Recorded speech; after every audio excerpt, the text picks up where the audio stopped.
Hello, ladies and gentlemen. Hope you guys had a good day yesterday. Hopefully, you guys got into the cash and all that stuff. Uh, and yeah, let's go over some lineups from the last couple days, and we'll get into this little tiny three-game slate. But for you guys that don't know who I am, my name is Shook. I make NBA DFS content. All these videos that get posted to a subreddit, I'll have it linked down below where you can ask me questions leading up to lock about the slate. Anything you need, I'll always be over there. If you ever need to get a hold of me privately, you can get a hold of me on Twitter right here. And if you're looking for more in-depth content, I will have my Discord link down below. All right, let's go over some lineups from the past two nights. I was feeling a bit under the weather last night, so I didn't have a video made. I apologize for that, and it was a massive slate today. Really apologize for that. I don't know which days these were from. Okay, this was 2 days ago when we got that mega nuke value. I made two lineups this day. Mark Williams, I thought was an amazing tournament play. Didn't get it done. My core here was Anthony Edwards, Jalen Duren,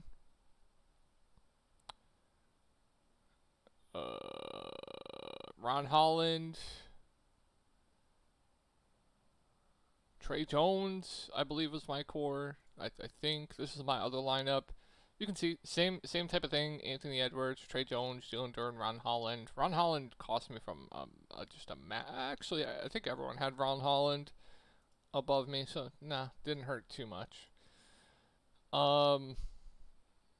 Yeah, great day. Yeah, nothing really to say about that. This was yesterday. Cashed both my lineups. My core for yesterday was Andrew Nemhard, Nick Claxton, Ace Bailey, Michael Porter Jr., I believe, and this is my other lineup. So same type of lineups. Did very, very well. All right, let's get into the slate. First, I have to. I don't tilt. You guys know I don't tilt anymore, but I have to absolutely tilt this guy. Absolutely tilt this loser. I missed one day, one video, and he has the audacity. Love you, Shook, but you're very much unreliable these days. Okay, dude. Miss one video when I do 6 to 7 videos a week, 306, however many NBA days there are. 6 to 7 days a week. I miss a day because I'm sick. All right, buddy. All right, absolute loser. All right, let's get into the slate. I had to get that off my chest. Just loser. Absolute loser behavior. All right, he might be living rent-free in my head. I'm not going to lie. Toronto, Cleveland. Let's take a look at Toronto's rotation here. Sandro Mamukelashvili was out last game. We saw the big surprise here was Jakob Poeltl was on pace for over 30 minutes. And if we get one of those bigs out once again, I would expect that to probably happen once again here. And then we know what they're going to do. RJ Barrett's going to play big minutes. Brandon Ingram, Manuel Quickley, Scotty Barnes, they're all going to play huge minutes. You're mainly going to get shed off of the bench. And the bigs, if they're in. Yeah, so let's go over it. Cleveland rested the farm today. They're all going to be in tomorrow, most likely. Maybe they sit Jared Allen on a back-to-back. Maybe DeAndre Hunter. I think that could be the plan here up against Toronto. Play the guys that sat tonight, tomorrow, and then sit the guys that played today. I think will probably be the plan here for Cleveland. I don't know if they necessarily need both Jared Allen and DeAndre Hunter up against Toronto tomorrow. We'll see, though. All right, so with that being said, yeah, good spot actually here for Brandon Ingram. He's always been my favorite on this team, I think point per dollar, but I like Scotty Barnes quite a bit. I think the top two guys are my favorites. Quickly's price came up a little bit, same with RJ Barrett's. Actually, I think came down a little bit. Where's his price tag? No, okay. Went up last two games. I think Scotty Barnes and Brandon Ingram are pretty good plays. Scotty Barnes is going to play, low to mid 30s minutes in a competitive game. Really good rebounder. It's a good rebounding spot for him. He has the ball in his hands a ton. He's scoring the ball a ton. He has a really good role this year, even with Brandon Ingram in the mix. So I think he's a really good play, and I think Brendan Ingram's a really good play. We've seen the handling go up a little bit from him as well. Good rebounder, can also put the ball in the bucket. 7.7K. I still think is a little bit too cheap. I think he should be an 8K player in my opinion. And then you have RJ Barrett and Emmanuel Quickly here, 7.1K, 6.9K respectively. I always just prefer Emmanuel Quickly, just a higher floor with a similar ceiling. But if RJ's really hitting his shots, he can go for 50 plus. But we saw that with Quickly last game. He was hitting his shots and he was doing a bunch of peripheral stats, and he went for almost 50, right? So I prefer Quickly in a vacuum. Both not must plays for me or amazing plays, but if I need like a filler play for like 7K and below, I'm perfectly fine clicking them. And then we have to talk about Jakob Poeltl here. So if Colin Murray Boyles and Sandro Mamukelashvili, if they're both in, I don't know if we're going to get 30 plus minutes from him again. But if one of them are out, I would assume that's going to be the case tomorrow, up against Cleveland, especially a bigger team, depending on who they sit on a back-to-back here. So we could see more minutes from Jakob Poeltl here, and if he gets 30 minutes, I mean, we know he's previously, in previous years, a pretty good point per minute guy.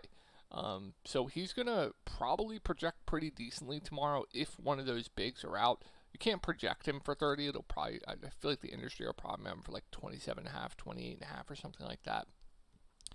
But yeah, I like Jakob Poeltl quite a bit. I believe CMB picked up 2 quick fouls. He lost minutes. Yeah, he was in foul trouble all night. So maybe if he stays out of foul trouble, Jakob Poeltl will be around that like I said, 27 to 28 minutes range, which still makes him solid play to me at 5.5K. Then if both the bigs are in, I think it's a little bit risky here for Jakob. And then if one of the bigs is out and one is in, I like the backup center, whoever that's going to be, right? Because Jakob's he's not going to play like 35 minutes, right? So there's going to be plenty of minutes to go around for the backup center, and both backup centers are good point per minute guys. So if one's in, one's out, I like the backup. I like Jakob Poeltl. If everyone's in here, Poeltl just a tournament play for me, and then both the bigs are. You can still get the CMB, but would just be a large field tournament play for me. And then I like a Shed for value at 3.8K. We don't have a ton, or probably won't have a ton of value on this slate. And then if you're playing for like a blowout or something like that, you could always go in NBA. They're close spreads, blowout, large spreads. Anything can happen, right? So it just depends on how you want to build your lineups. I don't mind Shed there, but I probably wouldn't play him with like 2 of the Toronto main guys. I think I'd make a rule against that. Grady Dick at 3.4K. If both the bigs are out, probably gets a little bit more run. I don't mind that. And I think that's it. They'll probably have to insert like maybe like a Mogbo if both of them are out at 3K. What else? I think that's mainly it for Toronto. Let's move on to Cleveland. So like I said, all the main guys that are out tonight, I would expect to be in tomorrow. And I think there's a good chance DeAndre Hunter or Jared Allen could sit tomorrow. So just be wary of that. If everybody is in here for Cleveland, this is a great spot to attack. So Evan Mobley, I really like at 8.6K. Price point came down a little bit. I love the spot for him. I like him in tournaments. I think Donovan Mitchell you can always get to at 9.5K. Going to play big minutes. He's their number 1 option. I don't mind that. What else do we have here? Garland at 7.2 is fine, playable for me. If everyone's in, DeAndre Hunter's more so priced right. Jared Allen, if he plays, I like the spot. Him and Mobley would probably be my 2 favorite plays point per dollar. I wouldn't get to any of this value if everybody's in here. Now, if we get like Hunter or Jared Allen out, if we get Jared out, I love Evan Mobley even more, especially if Hunter both are out. He gets a massive boost from that. So I would really like Evan Mobley in that case. What else? Garland would be fine. Would still love Mobley, like I said. Donovan Mitchell would be a good play. What else here? Everyone's priced up. I don't know. You can make the argument for like Larry Nance, but yeah, we'll just have to see. Like Dean Wade will get more run. It's pretty disgusting down there with Garland most likely back and Lonzo, right? All right, let's move on to Atlanta here. Nickeil Alexander-Walker is on the injury report for tomorrow. He sat last game. We got Keaton Wallace starting, so the starters were Keaton, Kristaps Porzingis, Jalen Johnson, Zachary, and Dyson Daniels. So if we get Nikhil out once again, I think there's some good value here, and the main value I want to target here in a really good spot is Zachary, Keem Wallace, and Vic Krejci. Vic Krejci at 4.3K, I'd actually like quite a bit for value. This is such a good spot for him. He's a chucker from three. Utah, they give up a ton of catch and shoot stuff, spot up stuff. So this is a great spot for Vit. Keaton Wallace at 4.4K would be a really good value. Zachary, another guy that can shoot threes. All three of these guys would be in great spots. I think they all be three really solid values. What else do we have here? Let's look at the rotation. Kristaps Porzingis is not going to play over 30 minutes, so he's strictly just a tournament-only play for me. Jalen Johnson, I love at 8.3K. Probably one of my more favorite plays on the slate, depending on what his ownership is going to come in at tomorrow, but I love the price point there. Dyson's fine for me at 7.3K, and a Kongu at 6.2 is fine. And then if Nikhil's in, we kind of have to cross off this value. Nikhil himself I like, and then I still love Jalen Johnson. Downgrade Dyson Daniels a little. Porzingis doesn't really change for me. And I think that's it. Let's move on to Utah. All right, Utah. They are still going to be without Walker Kessler. Hendricks is out. So I would assume we get the same situation to last game here. Similar, at least. So Nurk, Mark, Bailey, Key, Mikhailuk, and then Collier playing the most off of the bench with Filipowski as well. So if we get the same situation that happens where they're thin with bigs, Kyle Filipowski is probably going to be really popular tomorrow. If that's the case, I'd probably come in underweight. I just don't think the minute ceiling is amazingly there from him. He'll probably be over-owned. Only got 20 minutes and gained 2 minutes due to blowout last game. So if he's Giga Chalk, I'll probably be underweight to that. What else? I love Ace Bailey. Probably my favorite value on the slate as it stands right now. If you guys watch preseason, he was really, really good in preseason. Not going to be as high usage as he was in preseason, but 4.8K for Ace Bailey seems pretty damn good to me. Collier, I think, is playable. Like, if he's going to get 25 minutes at 5.3K when he's running the bench unit with how high of a floor he has, solely not playing with Keontae George, like, if you, at least I don't think they're overlapping that much. Yeah, he's getting most of his minutes without Keontae George, which is massive for him. We just got news that Nickeil Alexander-Walker is going to be in for tomorrow, so I could be one over that both ways. Yeah, I like Collier in tournaments. Nurk is fine at 6.5K. Key's been fantastic. I think he's going to be really popular tomorrow. I prefer Markkanen, but if you want to play Key, that's fine. Really solid point per dollar play. All right, moving on to the Pacers here. Mathurin, Jackson, Obi, all going to remain out here. They do have T.J. McConnell back. And we can take a look at what they did before the blowout last game. They switched up the starting lineup here. They went with Aaron Nesmith, Jeremiah Robinson-Earl, Tony Bradley, Andrew Nembhard, and Pascal Siakam. I have a feeling they're probably going to change it again. We're going to have to wait and see. But if we get JRE starting at 4.3K, I do think he's a good value.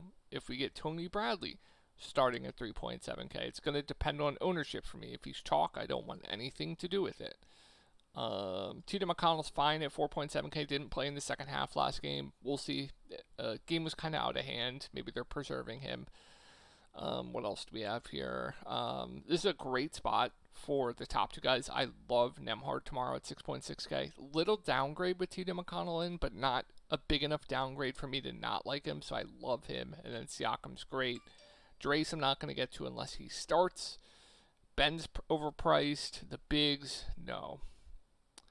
All right, let's move on to Phoenix. One thing to note here is they're also on a back-to-back.